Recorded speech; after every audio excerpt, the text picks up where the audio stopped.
Your room is a mess. Clothes on the chair, cups on the desk, a bed you never made, random things everywhere, and every time you walk in, something feels heavier. Not because a few clothes on the floor can ruin your life, but because your brain sees the mess as unfinished business. Then one day, you finally clean it. You clear the desk, pick up the clothes, throw away the trash, make the bed, and suddenly it feels like your mind can breathe again. So, why does cleaning your room feel like a mental reset?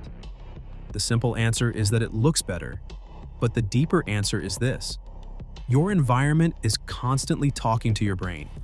Every object in your room is a small signal. The cup on the desk says, "Clean me." The shirt on the floor says, "Put me away." The papers in the corner say, "Deal with this later." You may not consciously think about those things, but your brain still registers them.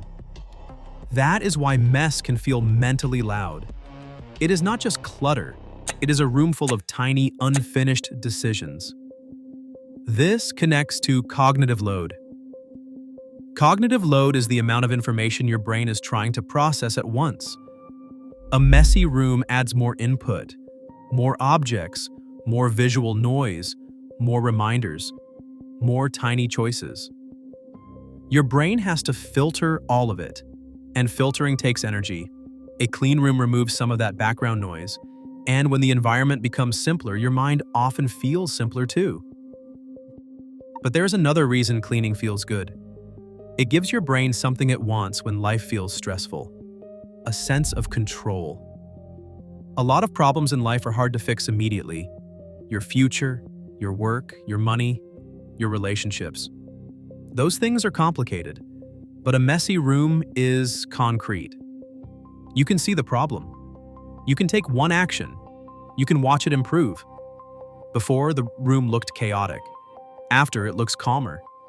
Your brain gets a clear signal. I changed something. I made order. I am not completely stuck. That visible progress can calm your nervous system, because you are not just moving objects. You are proving to your brain that action still works. There is also something powerful about physical movement. When you feel overwhelmed, your thoughts often loop. Where do I start? Why am I behind? Why can't I get it together? Cleaning gives your brain a simple sequence. Pick up, fold, throw away, wipe, clear. No huge life decision, just visible movement. And movement breaks the feeling of being frozen. That is why even cleaning one small corner can create momentum. Your brain goes from, "I cannot handle anything," to, "Okay, I handled that." But cleaning does not only change how the room looks, it changes what the room invites you to do.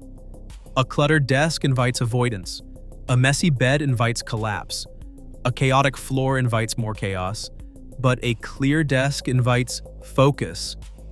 A made bed invites calm. An open space invites movement. This is called environmental cueing. It means your surroundings can trigger certain moods, actions, and habits. So when you clean your room, you are changing the cues your brain receives.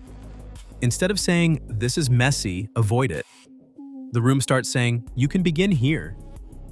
That is why cleaning can feel like a reset before studying, working, or starting over. But there is one trap. Sometimes cleaning is a reset. Other times, it is avoidance wearing a productive outfit. You say, "I'll start after I clean." Then you clean the desk, then the closet, then the kitchen. And suddenly, the day is gone. The thing you were avoiding is still waiting. So ask, is this helping me begin or helping me delay?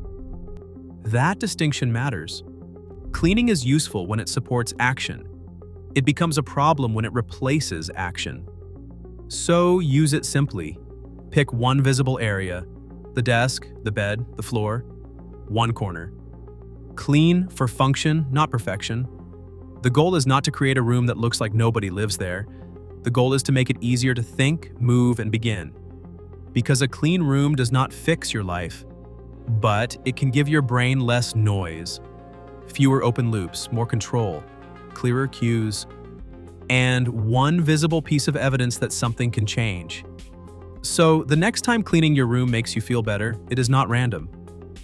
Your brain is responding to a simple message: something is back in order.